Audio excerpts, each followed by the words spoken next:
Regresamos, segunda parte, segunda media hora de la primera hora de este Noti de este viernes. No vamos a marearnos, ya demasiadas complicaciones estamos teniendo y justamente una de esas grandes complicaciones que tenemos tiene que ver con los cortes reiterados, permanentes en algunos casos, la falta de suministro de energía o la falla en la distribución, la falta de inversión, la infraestructura. Todas esas dudas ahora serán despejadas porque ya tenemos del otro lado en línea a Mara Rivera, subsecretaria de Género e Igualdad de Oportunidades de la Asociación de Personal Superior de Empresas de Energía, APSE. Así que para hablar de los cortes energéticos y qué nos está pasando en la Ciudad de Buenos Aires, en el conurbano, también en el AMBA y en algunas otras zonas de nuestro país, para ello tenemos del otro lado a Mara, le damos la bienvenida, la tenemos en línea telefónica. Hola, buenos días a todos ustedes y un saludo grande a todos los oyentes que están escuchando. Gracias a vos, Mara, por tu tiempo. Y bueno, queremos saber qué es lo que nos está pasando, qué pasa, hay que tener paciencia, es algo, los cortes están programados, como sucedió a mediados de los 80. Hay mucha gente joven que no sabe que se programaban cortes justamente y a partir de eso la televisión comenzaba a las 5 de la tarde, no había programación en la tele. Sí, esto me está mirando la operadora porque es mucho más joven que yo. ¿Qué es lo que está pasando, Mara? Contanos, por favor. Bueno, a ver, yo también, si bien soy joven, pero hace muchos años trabajo en una distribuidora de energía y no hace falta ir tantos años para atrás, sino a partir de lo que fue la privatización, que justamente el 16 de enero se cumplen 30 años que se privatizaron las empresas, y ahí empezamos a conocer cuál es la realidad de estos servicios públicos esenciales, como es en este caso la energía eléctrica, que está privatizada, y a lo largo de los años, y más se acentúa en los últimos 20 años, empezamos a ver que en los picos de calor o de frío ocurrían cortes, digamos, dependemos un poco del clima para ya conocer la realidad, y esto se fue cada vez más acentuando en el correr de los años. ¿Por qué? Porque se empezaron a edificar, hay más edificaciones, yo hablo respecto a lo que es AMBA, que creció muchísimo la población, y en el crecimiento de la población, en el crecimiento poblacional no se tuvo en cuenta las inversiones en las líneas, digamos, no vino de la mano, y eso cada vez se va acentuando más porque vemos que van pasando los años, hubo el mismo pico que tenemos hoy, lo tuvimos en el 2013 y en el 2014, hubo en el 2016 una RTI, que es una revisión técnica tarifaria, el Estado le dio las tarifas a las empresas de energía con el gobierno de Macri. Tengamos en cuenta que estas empresas están reguladas bajo un ente regulador, que en ese momento cuando se dieron las tarifas no había una regulación fuerte, a cambio de inversiones que no llegaron. Entonces ahora estamos viendo las consecuencias de la falta de inversión. Tal cual. Justamente el ente que mencionaste es el ENRE, Ente Nacional de Regulación de la Electricidad. Exactamente. El ENRE depende de la Secretaría de Energía, que antes era Ministerio de Energía y pasó a ser Secretaría. La energía eléctrica, siempre decimos, no solo es un derecho humano, sino es un servicio estratégico para el funcionamiento de la nación. Si nosotros no tenemos energía, nada funcionaría. Mismo en los hospitales públicos depende mucho de la energía eléctrica. Entonces, es estratégico, y haberlo pasado a Secretaría también, ese es el valor que le había dado en su momento el gobierno de Macri. Rebaja mucho la calidad y la regulación, y acá están los resultados de esas decisiones políticas. Bien, y en esto, en el suceder de los años, de periodos de distintos gobiernos, digamos, la problemática a la sociedad, más allá del gobierno de turno, siempre es la misma. O sea, cortes en el verano, más allá de que también, bien como mencionaste recién, hay un crecimiento exponencial de los centros urbanos, también del acceso a aires acondicionados, como dijo la vocera Gabriela Cerruti. Digo, pero el problema lo seguimos teniendo. O sea, ¿cuál es? El tema es distribución, es de generación de más energía. ¿Cuál es de base el problema que habría que encarar para solucionar de una buena vez y por todas esto?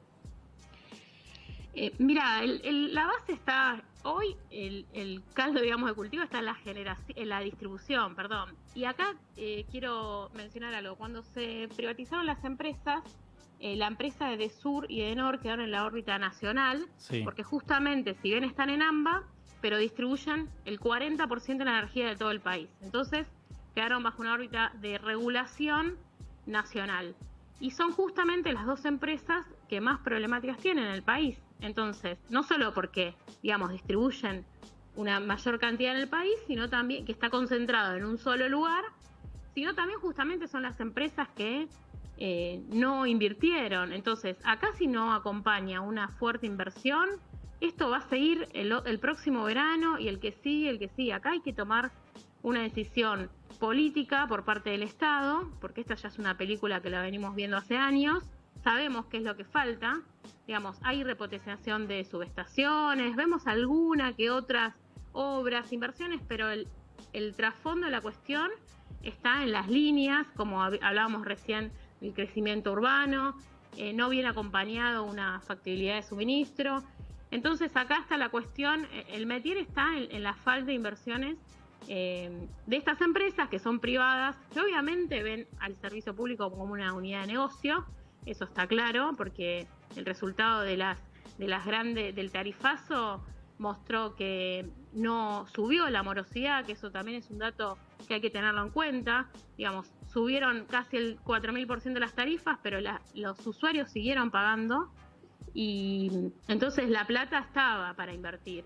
Y eso es lo que no se hizo. Hay un resultado de este RTI, que fue el 2016 al 2020, donde se demuestra que no se hicieron las inversiones. Bueno, ahí el Estado tendrá que tomar cartas en el asunto y ver cómo encaramos el invierno y el próximo verano, porque sigue. Sí, justamente ahí hiciste mención que recuerdo en el gobierno de Mauricio Macri, este denominado tarifazo, la principal explicación o argumento para el aumento exponencial del servicio, del valor, del costo del servicio, era que se iba a hacer infraestructura, se iba a invertir, justamente para no tener reiterados cortes. Y esto no pasó. Claro, exactamente. Era un cambio de tarifas contra inversión. Y la verdad que las tarifas llegaron, los usuarios pagaron su factura y las inversiones no llegaron. Así que ahí tenemos este fuerte que hay que potenciar, ya no podemos mirar para otro lado. Acá esto sobrecae en los usuarios, en la población, en la sociedad. Que es la que sufre, siempre hay picos de demanda, digamos, no solo cuando hay pico de demanda, porque también esto hay que decirlo, ahora digamos, esta situación está en los medios y está en todos lados, pero falta de inversión, baja tensión y demás, cuestiones que van con el servicio eléctrico, se sufren en todo el año. Lo que pasa que en menos cantidad de usuarios y hay menos un impacto de información, pero en realidad la mala calidad del servicio no ha mejorado en los últimos 30 años que se privatizaron las empresas. Y esto a modo de pregunta como más personal, a ver qué te parece, de alguna manera a modo reflexivo, digo, y el gobierno siguiente, más allá de lo que recién mencionábamos de Macri, que es el actual de Alberto Fernández, está encarando este tema ahora que explotó. Es como nadie hace lo que hay que hacer hasta que no te explotó, como bien se dice, la granada en la mano. Sí, a ver, cuando decimos que hay una presencia del Estado, desde el momento que se está intervenido, la interventora es Soledad Manín, se ve una fuerte presencia porque empezaron a revisar el RTI, se aplican las multas, esas multas tienen que ser un resarcimiento que impacte en los usuarios, que también es otra cuestión que ahora hay que empezar a pedir, qué pasa con los días que estuvieron sin suministro, qué resarcimiento se le va a aplicar. Bueno, todas esas cuestiones se fueron dando en el 2020, en el 2021, pero no alcanza con las multas. Sí es importante la presencia del Estado, la regulación es importante, igual no nos olvidemos que es una regulación que se generó en la privatización, o sea, tiene un contrato de concesión que hay que cumplirlo. Yo creo que ahí el Estado lo que tiene que hacer es revisar ese contrato de concesión, ver dónde está incumpliendo, más allá del día a día y las multas que pueda llegar a aplicar, que está perfecto porque ese es el órgano que se encarga de regular, pero más allá de eso hay que hacer una revisión de los contratos de concesión y ver realmente si estas empresas son viables para seguir. ¿Y crees que pueda llegar a pasar eso de que se quiten las concesiones a las empresas?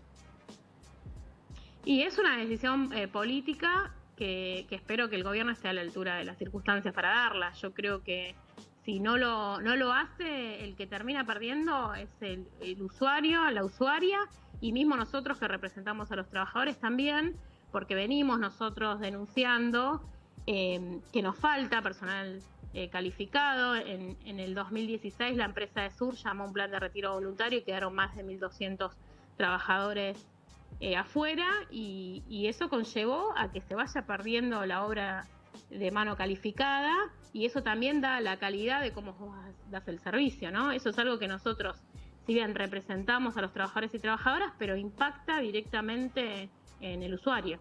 Bien, te hago una pregunta. Ahora justamente pido disculpas, no recuerdo el nombre, pero un representante de Juntos por el Cambio el otro día dijo que justamente los cortes se daban de alguna manera por dar subsidios. A mí me hizo mucho ruido la declaración. ¿Esto puede llegar a ser cierto? Creo que fue de Negri, no me acuerdo bien quién fue, pero sí, lo he leído. Y la verdad que, estuvieron congeladas las tarifas muchos años, y entre eso se entregaron subsidios para poder justamente que las empresas no entren en default, que no tengan pérdidas y puedan llegar a invertir. Todo es con el espíritu de generar y poner la plata en las líneas. Hoy la empresa de Sur está en manos de Enel, el grupo Enel, que es una empresa italiana. Allá es la empresa del Estado de energía eléctrica, y la plata, la idea es que la pongan en nuestras redes, no que se la lleven a Italia. Entonces, un poco el acompañamiento del Estado a través de los subsidios es contener en su momento, que fue el tema de las tarifas que estaban congeladas, pero después, cuando justamente el mismo que dio esas declaraciones fue el mismo que hizo el tarifazo y no consiguieron las inversiones. Entonces, en su momento se subsidiaron porque había un congelamiento de tarifas, porque también pensemos que el aumento de tarifa impacta directamente en el usuario. Entonces, generarle por una falta de inversión a la sociedad un tarifazo, creo que el Estado ahí estuvo presente y se hizo cargo y puso los subsidios, pero la verdad que después vimos la otra cara de los no subsidios y los tarifazos, que tampoco tuvimos solución. Bien, recién ahí deslizabas, mencionaste penalizaciones, multas y reclamos. ¿Cómo puede hacer este sector que hoy, por ejemplo, justamente en el flash está que hay cerca de 8.500 usuarios y usuarias sin servicio aún? ¿Cómo pueden hacer reclamo? ¿Cuáles son las vías? Los canales hoy, el ente regulador está pidiendo que ingresen, por más que no tengan reclamo en las empresas, que ingresen el reclamo en la página web del ente regulador, que eso es un dato. Generalmente vos, cuando tenés que hacer un reclamo al ente regulador, tenés que tener un reclamo previo en las empresas. Bueno, en este caso, en la contingencia que nos encontramos, ellos declararon que hay que ingresar el reclamo en la página web para dejar asentado quien, digamos, muchas veces uno se queda sin luz y no hace el reclamo porque lo hace un vecino, pero para recibir el resarcimiento a futuro es importante que dejen asentado el reclamo. Bien, y en este sentido, digamos, al hacer el reclamo, ¿la suma de reclamos podría influir directa o indirectamente, por ejemplo, en la quita de una concesión? ¿Por eso también es importante que se haga el reclamo cada uno de los usuarios o usuarias? Sí, igualmente, más allá del reclamo, que es importante siempre dejarlo asentado, hay un control en las subestaciones, a cuál fue el suministro afectado, qué cantidad de usuarios, y eso se tiene, no hace falta, digamos, ese estudio, no hace falta tener el reclamo del usuario para tenerlo. Eso se ve, depende de qué subestación, a cuántas personas alimenta, ahí se ve la cantidad de usuarios afectados. De hecho, en la página del ente regulador cada 2 horas se actualiza cuántos afectados hay. Eso, digamos, no va en base a los reclamos solamente. Ok, está más enfocado directamente en el resarcimiento y la compensación del usuario. Claro, está más enfocado ahí. Okay. Muchas veces hay usuarios que no hacen reclamos masivos y les llega un resarcimiento porque estuvo afectada la zona. Entonces, directamente a toda esa zona afectada se le entrega el resarcimiento. Pero es importante porque muchas veces son aislados, capaz que se queda una fase sin luz, que afecta a 10 usuarios. Entonces, es importante siempre dejar asentado el reclamo. Sí, cuando no es masivo. Igual imagino que más que resarcimiento y compensación uno lo que quiere es el servicio que paga y de hecho no paga poquito. Y si no estamos en una rueda viciada que siempre estamos corriendo tras el reclamo, de que me den el resarcimiento, o sea, no vamos a salir más y va a ser todos los veranos, todos los inviernos, del mismo modo. Entonces la verdad que nos encontramos tanto los trabajadores, porque también lo padecemos, los usuarios vienen muy enojados a los salones comerciales, cuando va una cuadrilla son secuestradas. Entendemos plenamente el enojo, pero nosotros también somos los que tenemos que dar la cara, que no somos los que tomamos las decisiones por más arriba de qué inversión hacer y qué no. Y ahí es donde está el choque que nos encontramos, que siempre decimos, trabajadores contra trabajadores, ¿no? Porque entendemos que la gente que no tiene luz, el daño que le genera, y también nosotros en la situación que nos ponen de no poder dar y brindar un servicio de calidad como queremos, con las respuestas que necesitamos, ahí se genera un choque que la verdad que vivimos situaciones de violencia. El 31 de diciembre prendieron fuego una sucursal de Alberdi y La Carra, acá en Capital Federal, y quedaron los trabajadores adentro sin poder salir. Entonces se viven situaciones y tensiones muy grandes que nosotros ya venimos viviendo hace muchísimos años. Tenemos hasta denuncias internacionales en la Internacional de Servicios Públicos por este tema, y la verdad que ya no se puede más. Cada día, cada jefe de salón comercial, jefa de salón comercial o jefe de cuadrilla está pensando antes de ir a trabajar cuánta gente está sin luz, porque sabemos cuál es la situación real y el panorama que nos vamos a encontrar, y que no depende de nosotros la solución, no la tenemos en nuestras manos. Muy bien, clarísimo. Mara, la verdad que agradecidísimos por tu tiempo, por los conceptos, todas las ideas muy claras.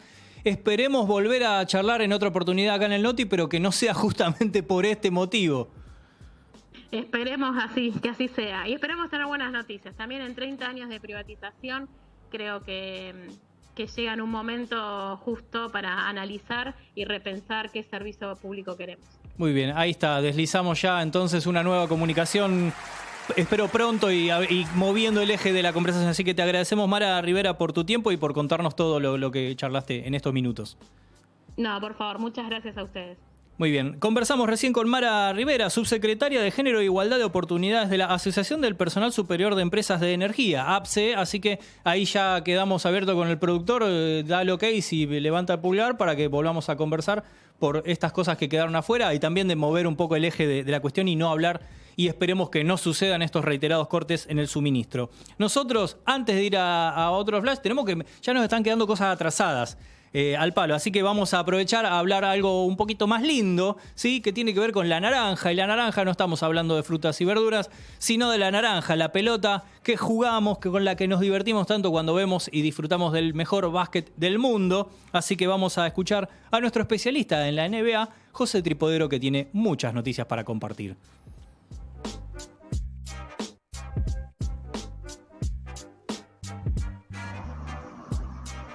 Hola amigas y amigos del noticiero, les traigo aquí las novedades de la NBA de esta semana.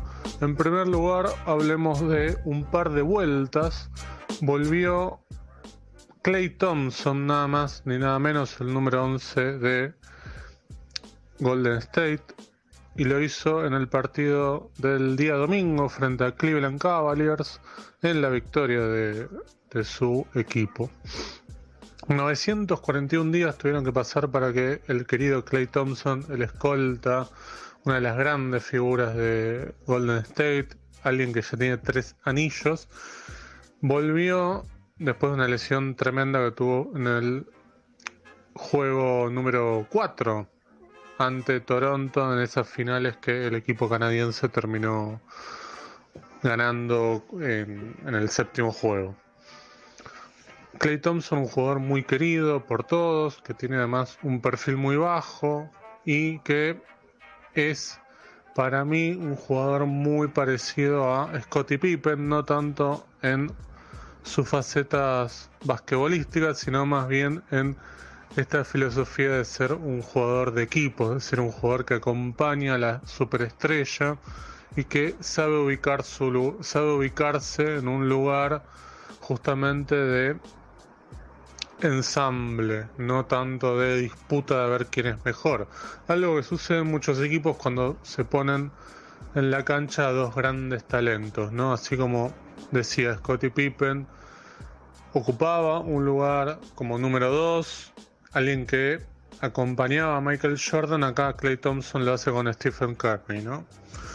Bueno, Klay Thompson en su vuelta tomó 18 tiros, lo cual es un número altísimo para cualquier jugador, pero claramente eso ilustra las ganas y el entusiasmo que tenía por volver a jugar al básquet. Así que bueno, Golden State, por si le hacía falta algo más para hacer un gran equipo, ahora sumó a Klay Thompson nuevamente. Bueno, la otra vuelta es la de una inesperada, que fue la de Pepe Sánchez. Seguimos igual dentro del mundo de la NBA, porque Pepe Sánchez fue jugador de esa liga. Fue de hecho uno de los pioneros de los argentinos en la NBA, porque es una camada anterior a la de Manu Ginóbili, es decir, está dentro de lo que fue ese grupo junto con Rubén Volkovitsky, con Walter Herrmann, esos primeros pasos que estaban dando los jugadores de la selección argentina. Y bueno, después llegaron Manu Ginóbili, el Chapo Nocioni, Luis Scola y demás. En el caso de Pepe Sánchez, volvió a jugar en el equipo en el que él es presidente, Bahía Basket, con 44 años de edad. Por una cuestión de fuerza mayor tuvo que incluirse dentro de la lista de jugadores, porque en su equipo había muchas bajas por positivos de COVID y también por contacto estrecho. Entonces tuvo que incluirse en la lista, y con 44 años tuvo un desempeño fantástico: 12 puntos, 8 rebotes y 8 asistencias. Es decir, estuvo ahí arañando el triple doble. Además de haber sido un pionero de la NBA, Pepe Sánchez, como presidente y como dirigente, es decir, como alguien que toma decisiones y que busca cambiar un poco también la dinámica del básquet, fue el primero en contratar a una mujer como entrenadora de un equipo, de un primer equipo de la Liga Nacional. Así que en eso también Pepe Sánchez es un ejemplo a seguir. Cuando nombran a algunos de los integrantes de la generación dorada, a uno se le ilumina, no sé, uno le agarra una pequeña alegría, como un vestigio de algo que bueno, que ya finalizó. No es todo eso. Tenemos también más de José Tripodero, y justamente ahora sí hacer un poquito más de panorama de toda la actualidad, más allá de algunos regresos, justamente. 941 días, si no me equivoco, dijo el regreso de Klay. Bueno, más información y esto un poquito más general de la actividad.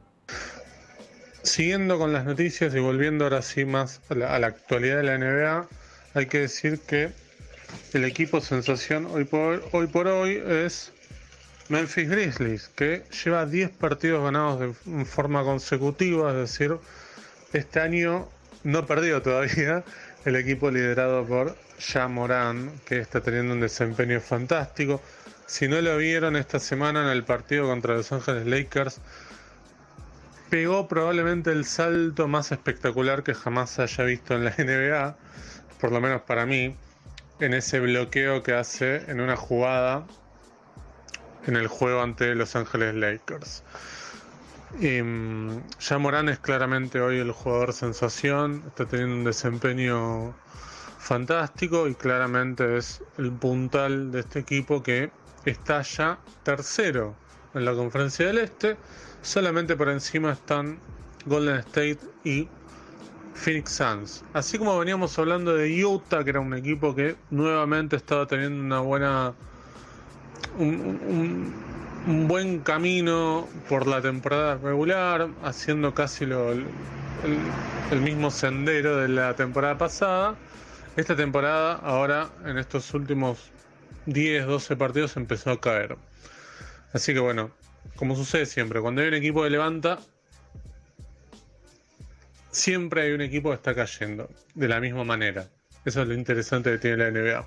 Por el lado del este, para terminar y no hacer esto más largo que la flor de Mariano Ginás, Chicago Bulls es sorpresivamente el número 1 de la conferencia del este. Superó a Brooklyn, a pesar de que en el partido del miércoles por la noche Brooklyn le ganó a Chicago en el United Center. Así todo el equipo que tiene a un tridente fantástico como DeMar DeRozan, Nikola Vucevic y Zach LaVine, que es prácticamente el trío con el cual Chicago está demostrando superioridad en esa conferencia. Es un equipo en este momento sólido. Los New York Knicks también tuvieron un muy buen comienzo de año, ganaron una serie de partidos importantes. Por ejemplo, le cortaron la racha a Dallas Mavericks, que venía con 7 partidos consecutivos también ganados. Y bueno, los Knicks en el Madison Square Garden pudieron doblegar al equipo de Jason Kidd. Hasta aquí las novedades de la NBA de esta semana. Me despido hasta la semana que viene. Adiós. Bien, más que la flor de Ginás, fue un Irishman, podemos decir. Así que esa fue la palabra de José Tripodero hablando de la actualidad de la NBA y del mejor básquet del mundo. Nosotros, rapidísimo, porque tenemos un montón de contenidos, ya acabamos de terminar la primera hora de las 2 del Noti. Nosotros nos vamos rápido a un flash informativo, la canción que, o casualidad, han pedido en el Instagram, y ya volvemos con más Noticero.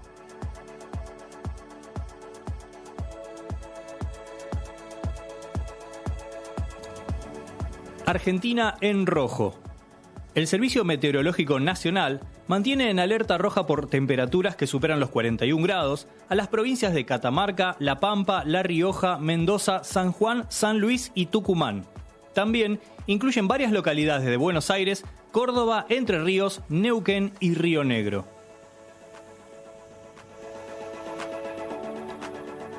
Apagones de verano.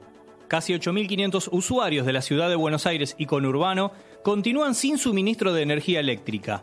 De estos, 6.500 pertenecen a la compañía Edesur y 1.800 a Edenor.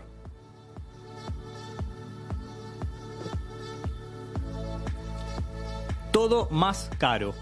El Instituto Nacional de Estadísticas y Censos, INDEC, publicó el índice de precios al consumidor del mes de diciembre, que se incrementó 3,8%. De esta forma, la suba del costo de vida anual fue de 50,9%. Otra vez fuego.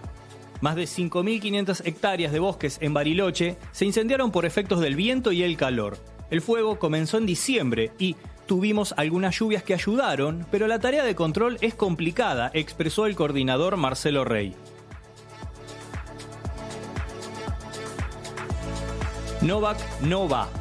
El gobierno australiano canceló nuevamente la visa del tenista Novak Djokovic y en las próximas horas analizan deportarlo. Basado en razones sanitarias, manifestó el ministro de Inmigración, Alex Hawke.